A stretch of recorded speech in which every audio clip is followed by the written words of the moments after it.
অপর্ণা বলে, আজ বাড়িতে আমাদের ভালোবাসার কথা জানাবো আর্য স্যার। হ্যাঁ বন্ধুরা, আমরা এমনটা দেখতে পাবো চিরদিনই তুমি যে আমার ধারাবাহিকের আগামী পর্বগুলোতে। বিস্তারিত জানতে ভিডিওতে লাইক দিয়ে শেষ পর্যন্ত দেখতে থাকুন। অপর্ণা অফিসার নিজের ডেস্কে বসে কাজ করতে থাকে। তখনই আর্য অপর্ণাকে মেসেজ করে যে আজকে মিটিংয়ের পর আমরা একসাথে লাঞ্চ করব, সেই ঝালঝাল পরোটা দিয়ে। আমারও একটা মিটিং আছে, আমার মিটিং শেষ করে আমরা ওখানে পৌঁছে যাব।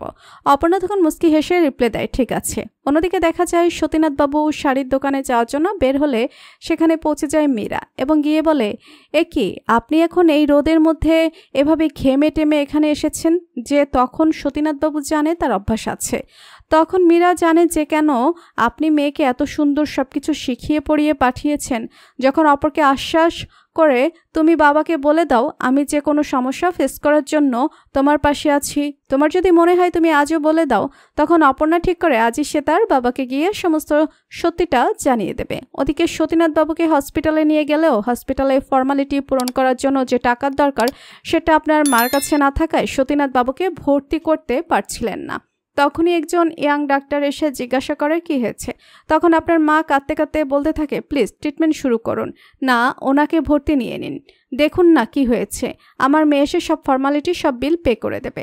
লোকটা তখন রিসেপশনে গিয়ে কথা বলে আর বলে যে এখন ভর্তি করে দিন, ওনার মেয়ে এসে সবটা দেখে নেবে, আপাতত আপনি আমার নামে ভর্তি করে দিন। এরপর অপর্ণার বাবাকে চেক আপ করে বলে যে ওনার ম্যাসিভ হার্ট অ্যাটাক হয়েছে, এখনই চিকিৎসা শুরু করতে হবে।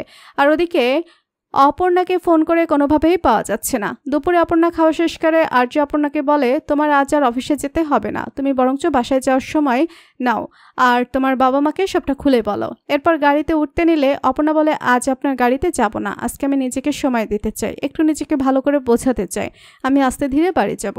আর্য অপর্ণার কথা শুনে বলে, বেশ, তোমার যেটা ইচ্ছা সেটাই করো। এরপর আর্য সেখান থেকে চলে যায় আর অপর্ণা অনেকটা সময় নিয়ে নিজেকে বুঝিয়ে সুঝিয়ে বাড়ি যেতে যেতে সন্ধ্যা হয়ে যায়। আর গলির মাথায় দেখা হয় সন্তুর সাথে। সন্তু অপর্ণাকে বলে, তুই ওদিকের খবর কিছু পাসনি? তোকে তো ফোনে পাওয়া যাচ্ছে না। পরবর্তী আপডেট সবার আগে পেতে সাবস্ক্রাইব করুন আমাদের চ্যানেলটি। ধন্যবাদ।